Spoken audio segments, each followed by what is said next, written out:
Church की anniversary है तो मैं प्रचार भी चर्च के बारे में ही करना चाहूंगा। आइए हम सब अपने स्थानों पर खड़े हो जाएं और यूहन्ना की पत्री उसका 20 अध्याय और उसकी 19 आयत से लेकर 23 आयत तक हम पढ़ेंगे। जिसके पास बाइबल नहीं है आप सामने स्क्रीन पर देख सकते हैं। जो बाइबल लेकर आए हैं मेहरबानी से आप अपनी बाइबल को देखें, बाइबल के निशान लगाएं। यूहन्ना 20 उसका 19 से 23 जिस को मिल गया है वो हालेलुया बोले। इसका मतलब काफी लोगों को मिल गया है और बहुतों को भी नहीं मिला। कोई बात नहीं, हम यहाँ पर देखेंगे उसी दिन जो सप्ताह का पहला दिन था, संध्या के समय यानी शाम के समय, जब वहां के दरवाजे जहां चेले थे यहूदियों के डर के मारे बंद थे, तब यीशु आया और बीच में खड़ा होकर उनसे कहा तुम्हें शांति मिले। और ये कहकर उसने अपना हाथ और अपना पंजर उनको दिखाया। तब चेले प्रभु को देखकर आनंदित हुए। यीशु ने फिर उनसे कहा तुम्हें शांति मिले, जैसा पिता ने मुझे भेजा है वैसे ही मैं भी तुम्हें भेजता हूं। ये कहकर उसने उन पर फूंका और उनसे कहा पवित्र आत्मा लो। जिनके पाप तुम क्षमा करो वे उनके लिए क्षमा किए गए हैं, जिनके तुम रखो वे रखे गए हैं। परंतु 12 में से एक व्यक्ति अर्थात थोमा जो दिदुमुस कहलाता है, जब यीशु आया तो उनके साथ न था। आइए प्रार्थना करें। प्रभु इस वचन को समझने के लिए तो हमारी सहायता करें, यीशु के नाम में आमीन। आइए हम सब बैठ जाएं।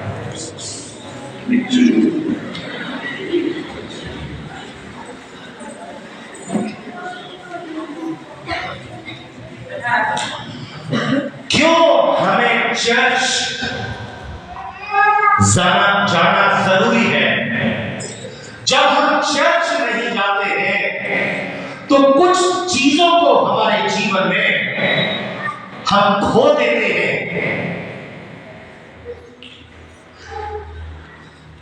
बहुत सारी चीजें हैं जो आप जब चर्च नहीं जाते हैं तो उन्हें खोते हैं। कई बार लोग जो हैं कई प्रकार के कारण या बहाने बनाते हैं चर्च ना आने के। कभी कभी वो इसलिए नहीं आते हैं क्योंकि वो पास्टर से नाराज हैं। कभी कभी वो चर्च इसलिए नहीं आते क्योंकि क्वायर के लोग ज्यादा साउंड की आवाज तेज है। कभी कभी लोग इसलिए नहीं आते कि क्वायर के लोग गाना अच्छा नहीं गाते। कभी कभी लोग इसलिए नहीं आते हैं कि जो हमारे साथ में बैठता है वो ज्यादा चिल्लाता है। कभी कभी लोग जो है वो कोई ना कोई एक कारण निकाल लेते हैं कलीसिया में या चर्च ना आने के। और मैं और आप अक्सर देखते हैं शैतान भी मदद करता है कि मैं और आप चर्च ना आ सके। इसलिए हर बार संडे के दिन ही क्रिकेट का फाइनल मुकाबला होता है। संडे के दिन ही आपकी एक्स्ट्रा क्लास लगती है। संडे के दिन ही शादियां होती हैं ताकि आप चर्च ना जा सके। ये शैतान की योजना होती है मुझे और आपको परमेश्वर के घर न जाने देने के लिए, क्योंकि शैतान जानता है कि अगर तुम चर्च नहीं जाओगे तो कुछ चीजों को तुम खो दोगे। हालेलुया। लेकिन हम जो विश्वासी हैं, मसीही हैं, यीशु के मानने वाले हैं, हमें चर्च हमेशा आना जरूरी है। क्योंकि कुछ चीजें चर्च में ऐसी होती हैं आपके ना आने से लोग आपको कितना भी बताएं कि आज ऐसा हुआ था, ऐसा प्रचार किया था, वो आप तक जब तक पहुंचेगा वो बदलने लगता है। हालेलुया। जब कोई एक कहानी बताता है ना और दूसरा कोई कहानी बताता है, वो कहानी अंतर आ जाता है, बदल जाती है। इसलिए चाहे आप सोचेंगे नहीं वो हमें बता देगा या हम उससे सुनेंगे, वो बदल जाता है। और शैतान कभी भी नहीं चाहता कि आप परमेश्वर के भवन में जाएं, चर्च जाएं। और वो चीज जो चर्च में बोली जाती है वो दोबारा से वैसी नहीं हो सकती। एक बात जो प्रचार किया जाएगा शायद वो दोबारा आपको सुनने को न मिले।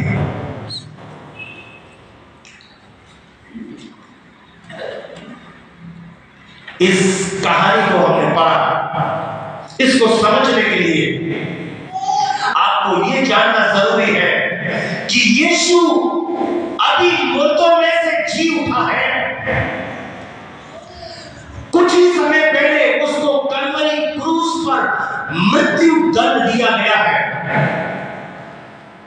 यीशु ने अपना लहू मानव जाति के लिए, संसार के लिए, पाप के और पापियों के लिए बहाया है। और जैसे ही वो जी उठा, अब वो जी उठने के बाद सबसे पहले अपने चेलों से मिलना चाहता है।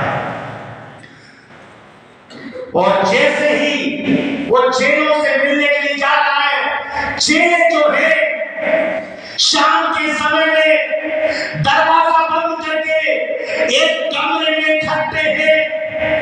ये सप्ताह का पहला दिन यानी रविवार का दिन है, संडे का दिन है। और चेले कहां पर? एक जगह पर इकट्ठे हैं। हालेलुया। लेकिन 12 चेलों में से एक चेला गायब है, जो नहीं है वहां पर। वो कौन है? 24 में आए जाओ। थोमा जो दिदुमुस कहलाता है, जब यीशु आया, स्त्रियां भी हैं, बहुत सारे चेले हैं 12 के अलावा। लेकिन जो थोमा, परंतु 12 में से एक अर्थात थोमा जो दिदुमुस कहलाता है, जब यीशु आया तो उनके साथ नहीं था। एक चेला चर्च से गायब है। एक अपना पेंट करने गया है सागर, एक अपनी दुकान खोल के बैठा हुआ है, अपनी कली मिस्त्री का काम कर रहा है, शादी में गया है, उसे परवाह नहीं है, पता नहीं क्यों वो नहीं आया। लेकिन ये हम जानते हैं कि चर्च के समय वो गायब है। अपने पड़ोसी से पूछो, चर्च के समय तुसी कितने होते हो? जब चर्च लगता है तो कुछ लोग काका भाई गायब हो जाते हैं।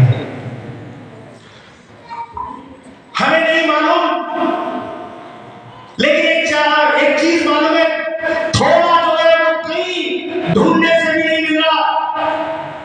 बल्कि भाई हो सकता है वो शादियों में होगा, हो सकता है वो काम कर रहा होगा, या फिर वो निराश होगा, हताश होगा, क्योंकि उसे लगता होगा ये सच्चाई है क्या, जिस आदमी के पीछे हम यीशु के पीछे चलते थे, हम सोचते थे ये हमारा मसीहा है, राजा है, लेकिन लोगों ने, रोम की सरकार ने इसे कलवरी क्रूस पर टांग दिया और मार दिया। शायद वो निराश होगा, शायद वो हताश होगा, शायद वो गुस्से में होगा, क्यों ऐसा क्या हो गया? मुझे नहीं मालूम किस कारण से लोग चर्च से दूर होते हैं। कभी कभी निराश है, इस वजह से परेशान है, इस वजह से डर है, इस वजह से कुछ लोगों को लगता है अपने घर पे ही सही है, और घर पे ही बदली कर लगे, चर्च नहीं जाएंगे। ये व्यक्ति भी चर्च में नहीं है सागर भाई। केवल भाई ये इसका कुछ पता नहीं है, क्योंकि उसे लगता है सुप्रीम कि रोम की सरकार ने उसे क्रूस पर चढ़ा दिया, लेकिन थोमा को यह मालूम नहीं है कि रोम की सरकार ने उसे क्रूस पर तो चढ़ाया, लेकिन वो अपने कहे अनुसार मुर्दों में से जिंदा हो गया है और जी उठा है। हालेलुया, यीशु जिंदा है, वो कब्र से बाहर आ गया है और उसका अपना एक चेहरा वहां से गायब है। यीशु ने कहा मिलके रहना, लेकिन एक जो है सुप्रीम है नहीं, एक वहां से गायब है। अब वो एक कमरे में है, जितने सुनते पाए बोलो हालेलुया। तुझी अभी दोपहर में भी सुनते पाए, थोड़ा ध्यान से सुनो। यहां पर मैं जल्दी, मुझे मालूम है आज मैं आपको अच्छा वचन देना चाहूंगा, इसलिए ध्यान से जल्दी खत्म करूंगा मैं। यहां पर देखो एक कमरे में है और कमरा बंद है, दरवाजा लगा हुआ है। अब दरवाजा बंद है और बाइबल में लिखा है यीशु मसीह बंद दरवाजे के अंदर ही घुसता चला गया है। दरवाजे बंद है, लेकिन यीशु फिर भी उनके बीच में आ गया है। पहली चीज आप खोते हो वो ये कि जब आप चर्च नहीं आते तो यीशु की मौजूदगी और उसकी उपस्थिति को आप खो देते हो, फिर आप यीशु की उपस्थिति को देख नहीं पाते, महसूस नहीं कर पाते। यहां पर देखिए दरवाजा बंद है, लेकिन फिर भी वो अंदर आ गया, क्योंकि ऐसी कौन सा दरवाजा है, ऐसी कौन सी चाबी है जो यीशु को आने से रोक सकती है। अगर यीशु ने तय कर लिया है कि यीशु को आना है तो कोई दरवाजा उसे रोक नहीं सकता है। बंद दरवाजा है और यीशु बंद दरवाजे के अंदर आ गया है। हालेलुया। पड़ोसी से बोलो यीशु बंद दरवाजों से भी आ जाता है।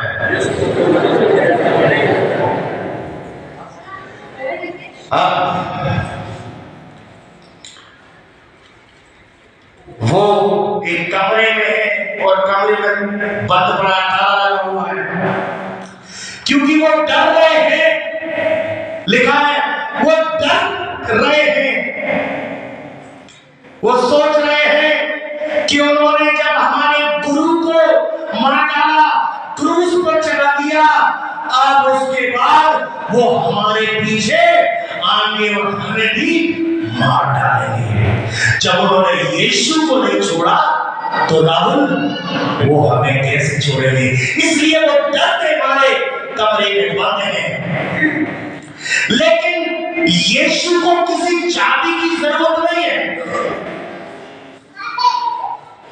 यीशु लिखा है उसने दरवाजे का हैंडल ही नहीं घुमाया,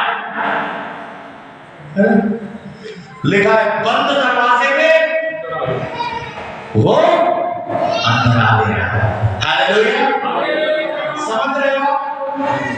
उसने दरवाजा का हैंडल ही नहीं घुमाया, चाबी भी नहीं लगाई, क्योंकि जहां वो चाहे वहां वो जा सकता है, क्योंकि कोई ऐसी रुकावट, कोई ऐसा ताला, कोई ऐसी बाधा नहीं है जो यीशु को जाने से रोक सके। और इसलिए जब आप चर्च जाते हो तब आप उसकी उपस्थिति से, उसकी मौजूदगी का आप सामना करते हो। हालेलुया। कोई फर्क फर्क नहीं पड़ता पास्टर है या नहीं है, यीशु वहां पर है। कोई फर्क नहीं पड़ता क्वायर के कितने लोग आए हैं या नहीं आए, लेकिन यीशु वहां पर आया है। कोई फर्क नहीं पड़ता कोई आए या नहीं आए, लेकिन यीशु जरूर अपनी मौजूदगी दर्ज कराता है। जहां कोई इकट्ठा होता है यीशु वहां पर आ जाता है। जब आप चर्च नहीं आते हो तो आप उसकी मौजूदगी को खो देते हो। हालेलुया। ये उसका दिन है, ये रविवार है, उसे तो आना ही है, क्योंकि उसकी उपस्थिति जो है वो कलीसिया में और लोग जहां इकट्ठे होते हैं उनमें अंतर ला देती है, उन्हें वखरा भिन्न बना देती है। देखो वो इसलिए नहीं रुकता कि भैया दरवाजा बंद है, तुसी बंद दरवाजा है फिर कैसे आओगे।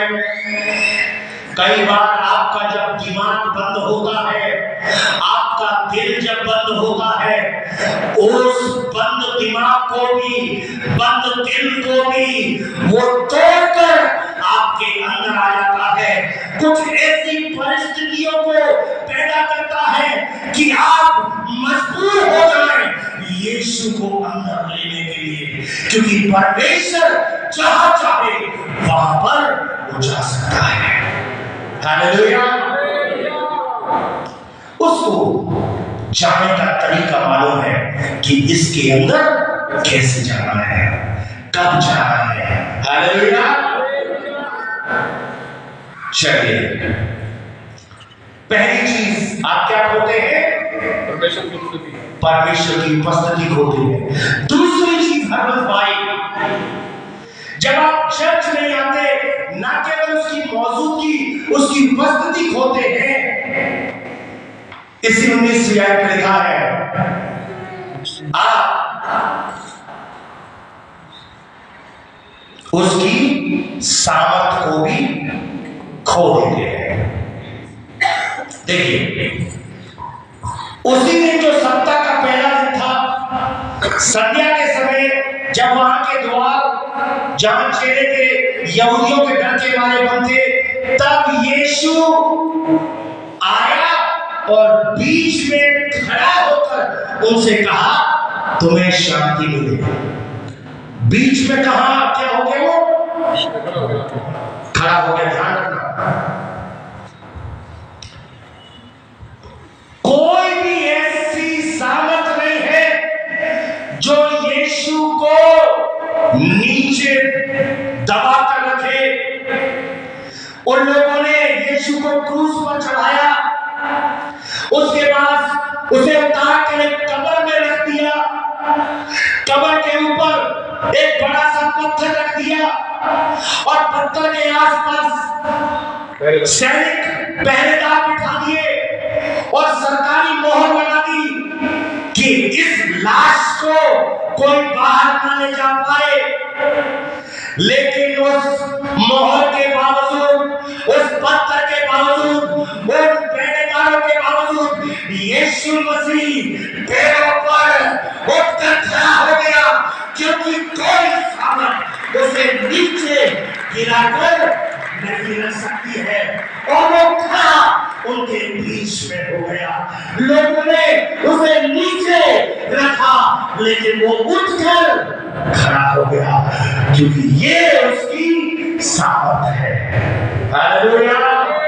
जोरदार ताली प्रभु यीशु के लिए। Come on, preach the Lord. Hallelujah. देखो, जब इन्होंने उसे पहचाना, और जब आप पहचानते हो कि वो है कौन, आप उसकी उपस्थिति को जब जानते हो, उसकी सामर्थ को आप पहचानते हो, क्योंकि उससे सामर्थी और कोई भी है नहीं। तब आप जो है आपकी आराधना का तरीका बदलने लगता है, बदलने लगता है कि आप कैसे परमेश्वर को आराधना देते हो, महिमा देते हो, क्योंकि उसकी सारी सामर्थ जो है वो उसी के पास है। कोई सामर्थ नहीं है, कोई सामर्थ नहीं रोक पाई। वो दबाना चाहते थे, मिटाना चाहते थे, वो चाहते थे ये लेता रहे, लेकिन वो स्वर्ग को बनाने वाला, पृथ्वी को बनाने वाला, वो राजाओं का राजा, प्रभुओं का प्रभु, जिसका सब पर अधिकार है, उसे खड़ा होने से कौन रोक सकता है? Hallelujah, hallelujah. भाई लोग ज्यादा बोलते हैं, बहनों से अगर बोला जाए ना, बहनें बोलो तो बहनें कुछ और बोलती हैं। मुझे याद है, बहनें हैं सुबह सुबह अपने बच्चे इतना चिल्ला रही होती है, लेकिन जब हालेलुया बोले बोला आवाज ही नहीं निकलती। बहनें अब भाई ना बोले, बहन बोलो हालेलुया। अरे भाई बहनें बोल रही है, लगता है बहनों के पास ये आवाज है। जब आप चर्च नहीं आते तो आप उसकी मौजूदगी को खोते हो, उसकी सामर्थ को खोते हो, और तीसरी चीज, जब तुम चर्च नहीं आते तो उसकी शांति को खो देते हो। हालेलुया। इसी आयत में लिखा है, तब यीशु आया और बीच में खड़ा होकर उनसे कहा, तुम्हें शांति मिलेगी। हालेलुया।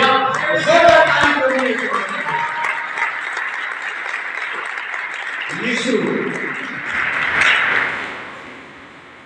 पहली चीज जो उसने चेलों से कही वो ये कहा तुम्हें शांति मिलेगी। अपने पड़ोसी को बोलो तुम्हें शांति मिलेगी।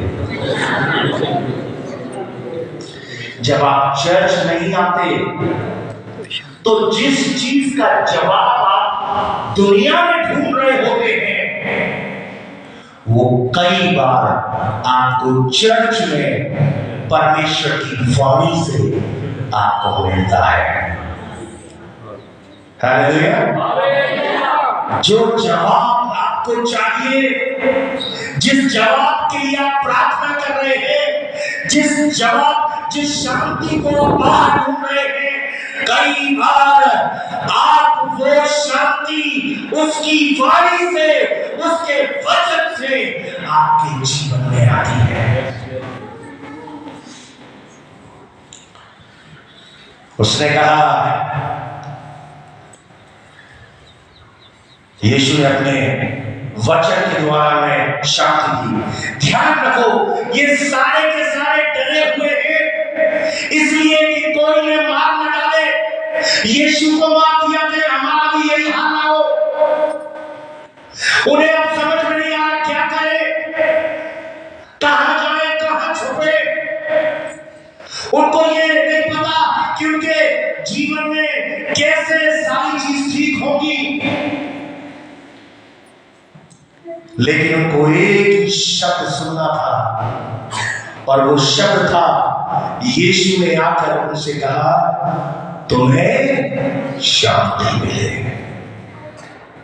ये वो शांति है जो संसार नहीं दे सकता, क्योंकि उसकी शांति हमारी समझ से परे रहती है। वो हमारी सोचों से, हमारी कल्पना से ज्यादा बढ़कर काम करता है। वो जब शांति, उसकी शांति दुनिया की शांति की तरह नहीं है। आपके पास पैसा हो सकता है, लेकिन भूख आपको केवल यीशु से ही मिल सकती है। कुछ लोगों के पास पैसा है लेकिन भूख नहीं है, वो खा नहीं सकते। कुछ लोगों के पास मकान है लेकिन घर केवल यीशु ही बना सकता है। मकान दीवारों से और केवल ढांचे को बनाकर मकान हो जाता है, लेकिन घर लोगों से बनता है। वहां रहना और शांति को देना, उससे परमेश्वर घर बनाता है। हालेलुया। देखो, पैसा दवाइयां खरीद सकता है, लेकिन अच्छा स्वास्थ्य यीशु से ही मिल सकता है। हालेलुया। आप पैसे से रोटी खरीद सकते हो, भूख नहीं। आप पैसे से मकान खरीद सकते हो, घर नहीं। पैसे से आप दवाई खरीद सकते हो, लेकिन अच्छी सेहत नहीं। ये केवल परमेश्वर ही देता है। हालेलुया।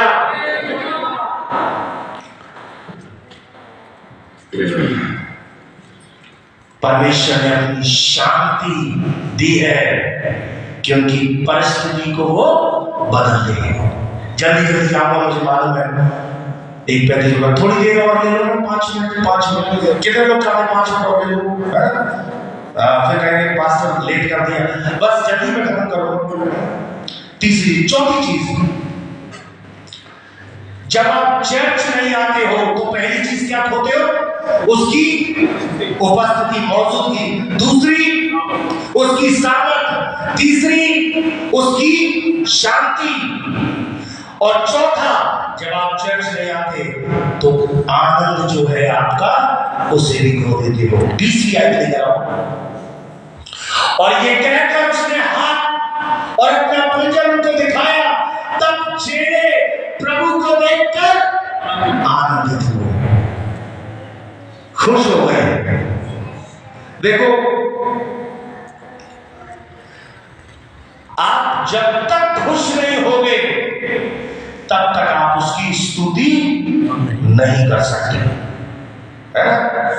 आप उदास बैठे रहो, किसी से बोला जाए की हुआ, लेकिन जब खुश होते ना, घर में शादी हो, खुशी आपके चेहरे पर, लोगों को आप बता रहे होते हो। जब आनंद आता है तब क्या आता है?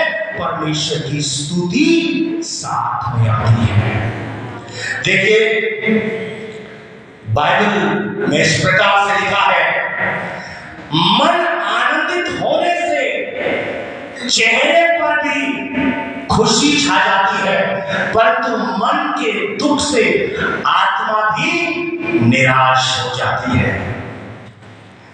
बाइबल में लिखा है, तेरे निकट आनंद की भरपूरी है, तेरे दाहिने हाथ में सुख सर्वदा बना रहता है। जो आनंद हम दूसरी जगह खोज रहे होते हैं, कुछ लोग आनंद जो है बोतल में खोजते हैं। हालेलुया। बोतल वाले बोले हालेलुया। ये देखो बोतल वाले, ओ भाई बोतल वाले, ठीक है, किसी बोतल वाले क्या करो? जो बोतल नहीं पीते वो बोले हालेलुया। निकाल हालेलुया। कभी कभी आनंद हमें क्या मिल रहा होता है? हमें आनंद मिल रहा होता है जब स्तुति से तो नहीं मिलता आनंद। आनंद जो है वो मिल रहा होता है घर में, चल यार आज कुछ लेते हैं, ऐसा लो थोड़ा सा एंजॉय करते हैं। हम आनंद दूसरी जगहों पर देख रहे होते हैं, लेकिन वो आनंद क्या होता है? जब तक शुरू रहता है ना बलजीत भाई, वो आनंद तब तक ही रहता है। उसके बाद वो आनंद तुरंत चला जाता है। अभिषेक, हमें आनंद मिल रहा होता है, चलो हम रिश्तेदार के घर चले, और हमारे रिश्तेदार के घर जाएंगे तो हमें बड़ा आनंद आता है, लेकिन 2 दिन के बाद रिश्तेदार सोच रहा है कब जाएंगे। अब तक यही है। मैं अक्सर कहता हूं कि पहले दिन आप जब जाते हो ना तो आपको मुर्गा मिलेगा, बकरा मिलेगा, दूसरे दिन जाते हो तो पनीर मिलेगा, दूसरे दिन रहोगे, तीसरे दिन दाल, चौथे दिन चटनी, फिर 5वें दिन चाहे भले चबाई हो, सास कहेगी पुत्र ये ले बाजार से। आपका आनंद सब चला जाता है। इधर उधर आनंद देख रहे होते, कई लोग कई आनंद गलत जगह ढूंढते हैं, लेकिन आनंद जो है वो परमेश्वर के निकट है।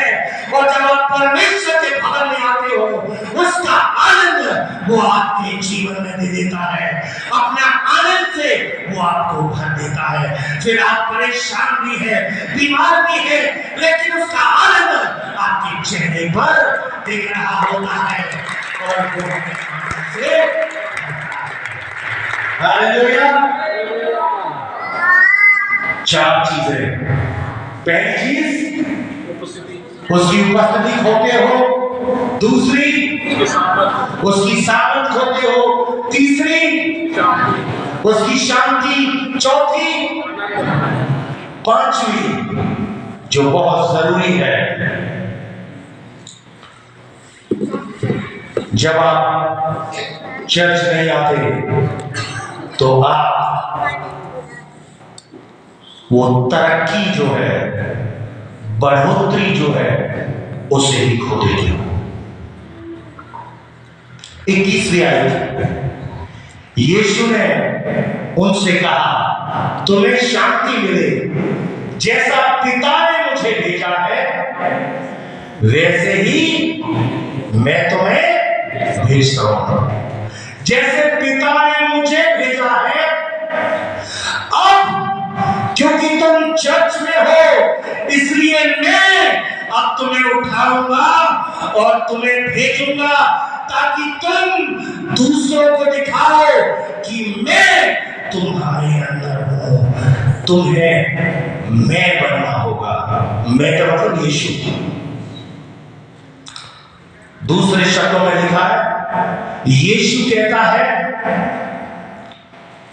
मुझे संसार में भेजा गया है, अब मैं तुम्हें भेजता हूं ताकि तुम यीशु बन सको। क्या बन सको? यीशु बन सको। अपने पड़ोसी से बोलो, यीशु बनने के लिए भेज रहा हूं। हालेलुया। आप यीशु की तरह तब तक नहीं बन सकते जब तक आप उसकी उपस्थिति में ना हो। आप यीशु की तरह तब तक नहीं बन सकते जब तक आप उसकी सामर्थ को ना देखें, पहचानें।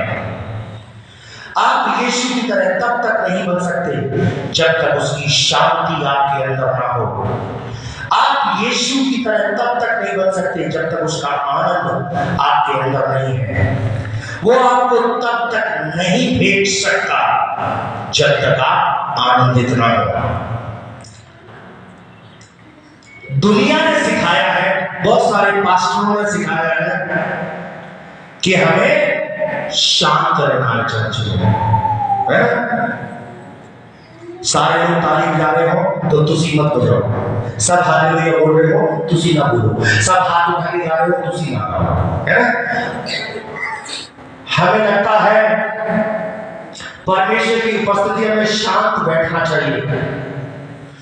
लगता है हमें कि हम चुप बैठेंगे, ताली नहीं बजाएंगे, शांत रहेंगे, स्तुति नहीं करेंगे तो ये हमारे लिए अच्छा है।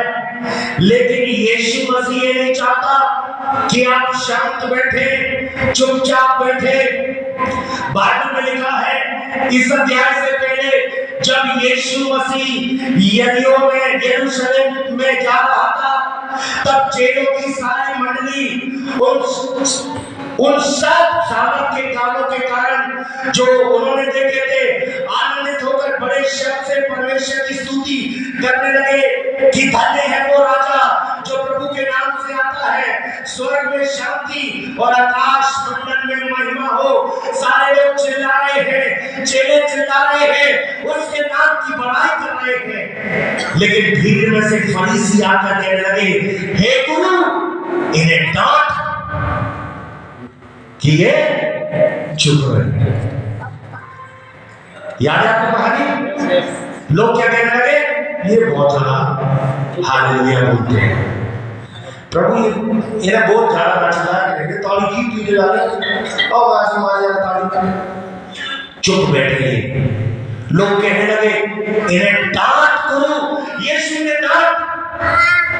ने उत्तर दिया कि मैं तुमसे कहता हूं, यदि लोग ये चेले चुप रहेंगे तो पत्थर चिल्ला उठेंगे और पत्थर जो है वो मेरे नाम की स्तुति करेंगे, मेरे नाम की महिमा करेंगे।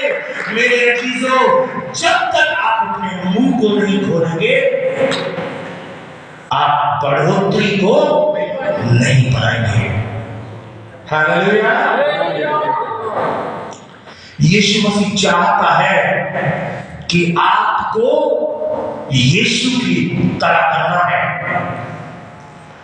यीशु ने कहा जैसे पिता ने मुझे भेजा है वैसे ही मैं भी तुम्हें भेजता हूं। मेरी तरह बनो। स्कूल में भी मेरी तरह,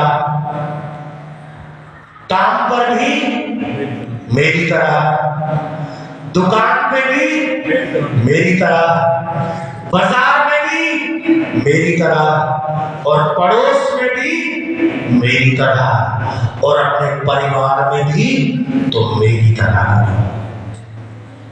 तुम्हें कैसे बनना है? यीशु की तरह बनना है। यीशु जाके पौआ बोल के नहीं बैठता था, यीशु बंडल नहीं निकालता था, यीशु गाला नहीं काटता था, यीशु बहुत सारे काम नहीं करता था। यीशु जी चाहता है कि हम कैसे बने? यीशु की तरह बने। अपने पड़ोसी को बोलो यीशु की तरह बनो। आखिरी, उसके बाद में खत्म करो, जल्दी से खत्म जाओ। जब आप चर्च नहीं आते हैं, कोई बता दीजिए पहला क्या है? परमेश्वर की उपस्थिति को खोते हैं। दूसरा, साबत खोते हैं। तीसरा, उसकी शांति खोते हैं। चौथा, उसका आनंद खोते हैं। पांचवा, उसकी बढ़ोतरी को खोते हैं। और छठा और आखिरी, जब आप चर्च नहीं आते हैं तो उसके प्रबंध को भी आप खो देते हैं। 22वीं आयत, ये कहकर यीशु ने उन पर फूका। यीशु ने क्या करा? उनके ऊपर फूका। यीशु जब फूकता है तो हर एक मृतक जिंदा हो जाता है। यीशु जब फूकता है तो हर वो चीज जो मर गई है उसमें जान आ जाती है, क्योंकि एक बार उसने मट्टी के टुकड़े में फूका और वो चीज पुरानी बन गया। और जब भी यीशु फूकता है तो वो आपको कुछ नया बना देता है। हालेलुया। केवल हमें जो चाहिए वो यीशु की भूख। यीशु ने कहा ये लो जो तुम्हें चाहिए, ये बीमारी जो तुम्हें मारना चाहती है ये लो जीवन, ये परिस्थिति जो तुम्हें दबाना चाहती है ये लो जीवन, ये जो संघर्ष तुम्हारे जीवन में है इसको अगर निकालना है, आना है, ये लो जीवन। और उसने जीवन को उनके ऊपर फूंक दिया। मेरे अजीजों, जब आप कलीसिया में चर्च नहीं जाते हैं तो बहुत सारी चीजों को आप मिस कर देते हैं। मुझे नहीं मालूम कितने लोग हैं जो आज चाहते हैं यीशु तू मेरे ऊपर अपने जीवन को फूंक दे। मैं नहीं जानता सुदेव, मैं नहीं जानता मेरे जीवन में क्या कब तक ये समस्या रहेगी, लेकिन प्रभु जैसे तूने उन चीलों के ऊपर कहा ये लो, और तूने फूका प्रभु मेरे परिवार के ऊपर, मेरे बच्चे के ऊपर, मेरे स्वास्थ्य के ऊपर, मेरे शरीर के ऊपर, प्रभु मैं चाहता हूं आज तू फूक। Hallelujah, thank you Jesus. जब यीशु ने उनसे कहा ये लो, वो सब दे रहा था जिसकी उन लोगों को जरूरत थी। यीशु जानता था इन्हें आने वाले समय में जरूरत होगी। उसने कहा ये लो, मैंने पहले से ही तुम्हारे लिए प्रबंध कर दिया है। हम सब अपनी आंखों को बंद करें, अपने सरों को झुकाएं। कोई लोग सामने आ जाए। हालेलुया। ऐसा मैं सोच नहीं रहा था, लेकिन परमेश्वर का आत्मा भी अगुवाई कर रहा है। मुझे नहीं मालूम आप कितने लंबे समय से उस प्रबंध के लिए इंतजार कर रहे हैं। मुझे नहीं मालूम आप कितने लंबे समय से अपने स्वास्थ्य के इंतजार कर रहे हैं।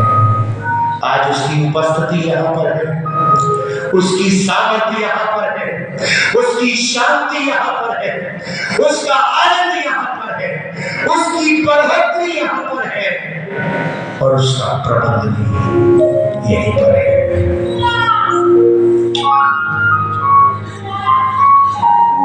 अगर आप चाहते हैं यीशु आपके ऊपर अपने जीवन को, उस प्रबंध को पहने दे, तो आप अपने स्थान पर खड़े हो जाएं।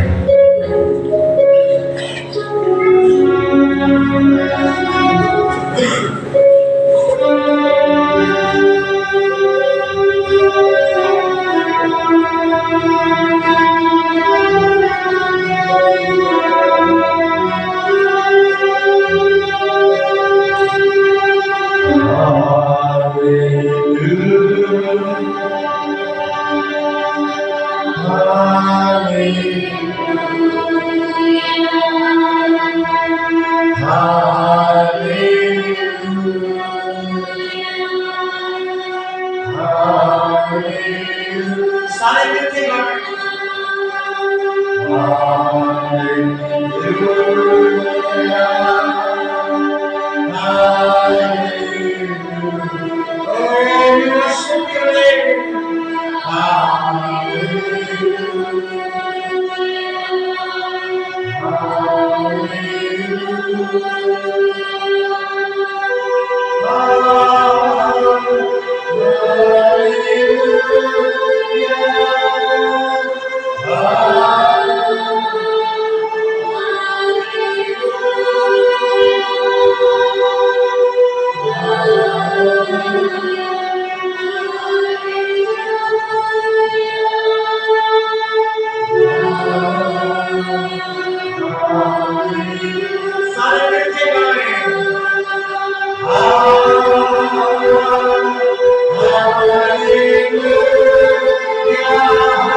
We praise your name. Thank you, Jesus.